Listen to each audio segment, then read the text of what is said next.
Christiane, hi, great to have you Hi. here. Christiane Müller from About You. Tell us a bit about you and about yourself. What brought you to where you're at today?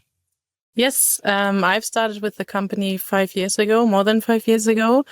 I didn't know anything about customer service. I was completely new to the subject. I was very excited to find out what it means. And right now I'm leading a team of three more people. I'm the team lead for customer service controlling and product admin. So basically what we're specifically doing is to do everything that has to do with numbers, from invoicing, budgeting, forecasting, reporting, but also optimizing the tools that we're using or more that our agents are using, because we are also working with external service providers. We call them BPOs.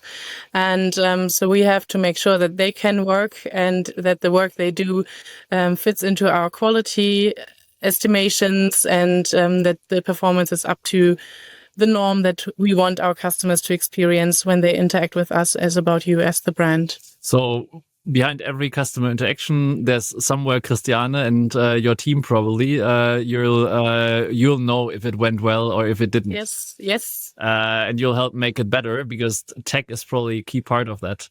It is, yes. And we also like to think about it like if we want to make the customer happy, the agent needs to be happy, and they are happy if they are working with efficient processes, a tool that is working and that allows them to actually focus on the customer and not focus on the tech needs or on clicking the right buttons, but to really get into deep what the customer needs. And that's what we're working on. We're not perfect. We're not there yet, but it's an uphill battle that it keeps continuing. And yeah, it's so exciting to see where it leads. And who is, right? I mean, everybody in this time right now with AI and all kinds of technology change has their own challenges, but also I think plenty of opportunities. We'll get there in a second.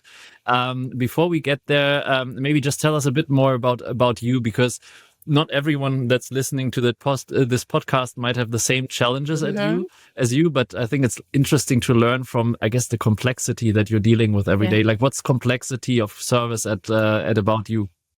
Yeah, to start with, we are managing multiple brands, so our own brands, other brands, and we're also live in around 30 markets. So 30 countries. We have a global shop that is live all over the world. And to kind of combine that into customer service and to this one size fits all approach is not working.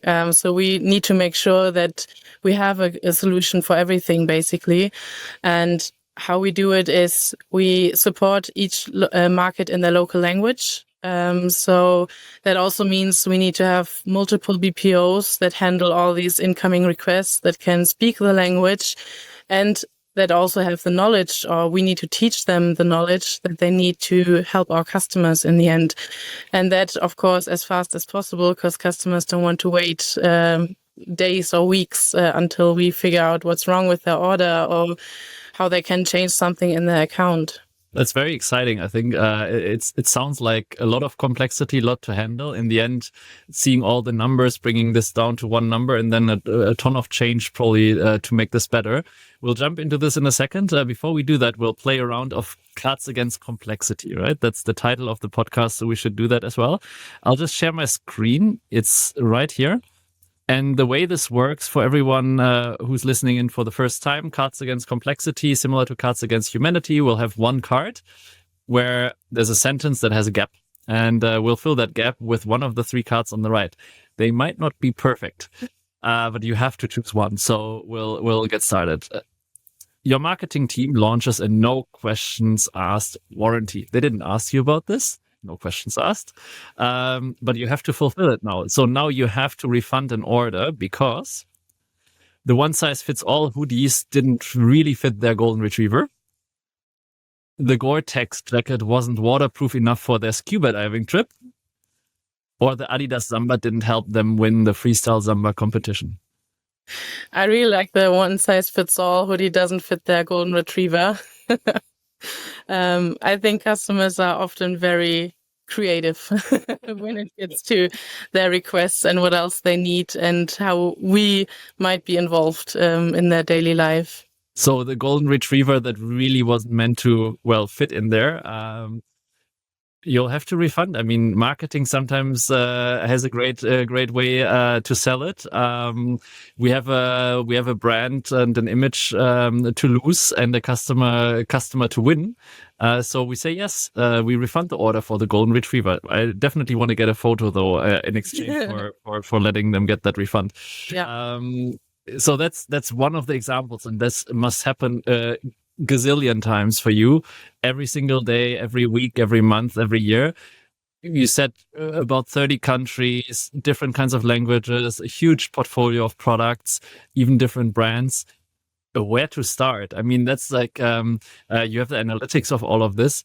Maybe we start a bit with when you think about you're responsible for technology, right? And when you think about adding technology to an organization of this size and a customer service team of this size, where do you start changing or adding technology? Like every time you introduce a change, an improvement, is there a place you start? Like how do you start with a team doing this?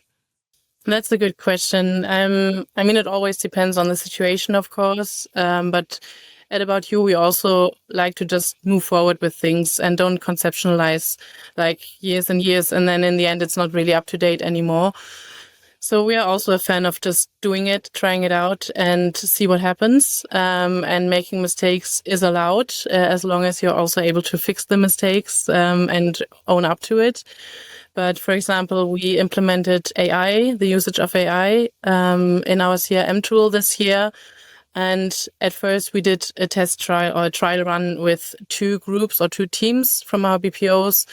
We asked them for their feedback. We looked at numbers like how did their performance get impacted from using AI, and we actually focused more on the qualitative feedback. So what did they say? Because we know even though we tested it for a month, it's not really usable for an entire year, for example, and for the entirety of our customer service.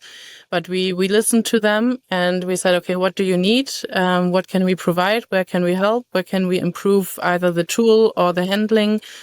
And then it's more or less like rolling it out and just going with the flow and see where it leads us. And most of the times it works well. And the times where it doesn't work well, we'll just deal with it and see what happens. Yeah. So go with the flow, get started, Yes. get moving, Yes. learn from mistakes rather than prevent them, and then see what's happening. I mean, that's quite brave in this kind of environment of 30 countries and all this complexity. So even if the golden retriever is not your problem, I guess you've got a few others then coming up to you now.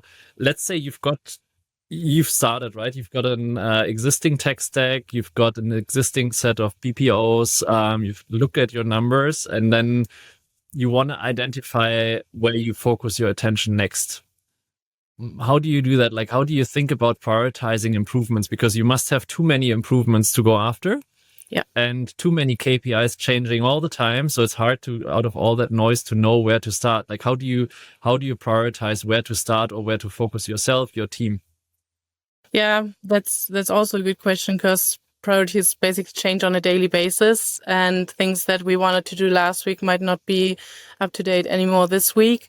But overall, we have very creative people also in our team. We ask our BPOs for feedback to really see where are possible pain points and how can we save or help them with those.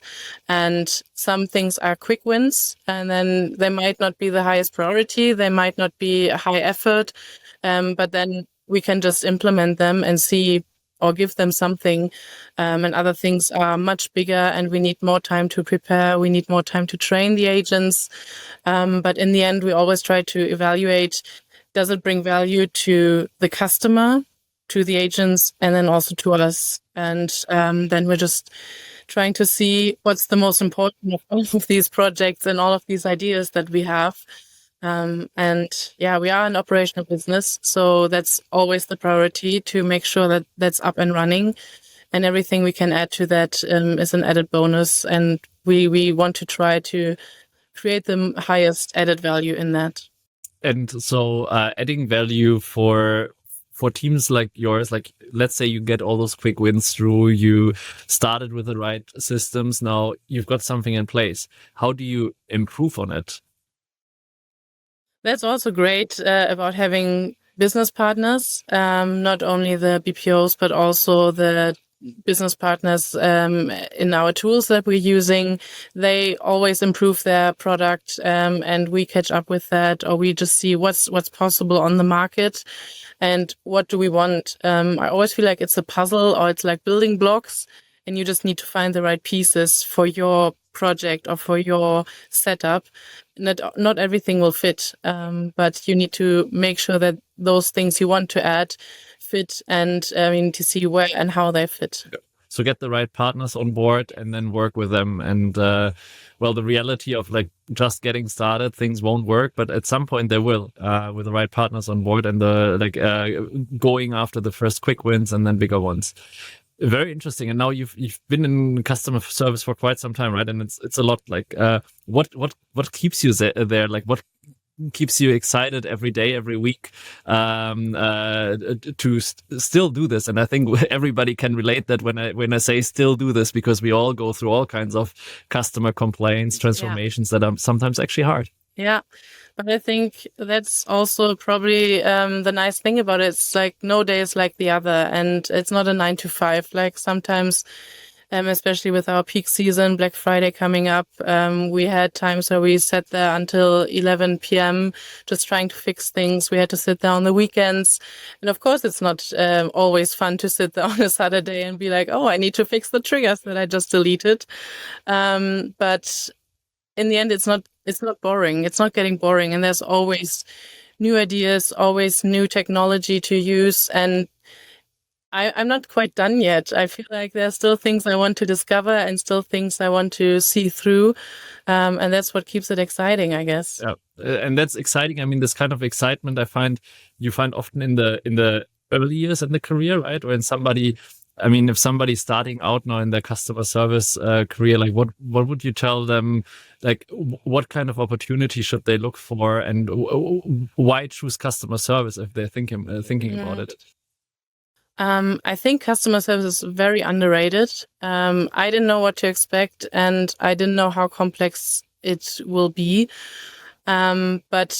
And I also didn't have any knowledge or any experience in customer service necessarily, other than being a customer. Yeah, which we all are somehow, exactly. Which is nice and relatable. And of course, as a customer, I mean, our business is to deal with complaints in the end. So something already went wrong.